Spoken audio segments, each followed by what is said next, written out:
എൻ്റെ ജീവിതത്തിൽ ആരെയും ഞാൻ അപമാനിച്ചിട്ടില്ല, അപമാനിക്കാനുള്ള ഉദ്ദേശവുമില്ല, ഒരിക്കലും അപമാനിക്കില്ല. കാര്യം ഒരു ഡിസ്ക്രിമിനേഷനും കാണിക്കാത്ത ഒരാളാണ് ഒരാളെടുത്തും ഞാൻ. പക്ഷേ ഇതെങ്ങനെ വന്നു? ആസിഫ് അലി എനിക്ക് ഏറെ ഇഷ്ടമാണ്. അതെങ്ങനെ സംഭവിച്ചു എന്ന് എനിക്ക് തന്നെ അറിയില്ല.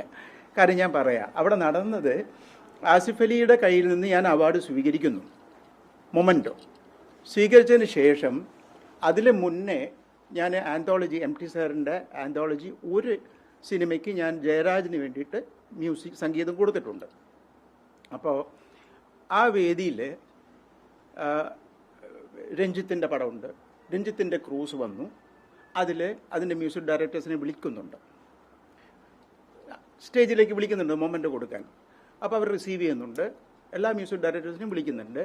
അപ്പോൾ ജയരാജൻ്റെ കൂടെ എത്തിയപ്പോൾ ജയരാജനെ മാത്രം വിളിക്കുന്നു, ബാക്കിയുള്ള ക്രൂസിനെയും വിളിക്കുന്നു.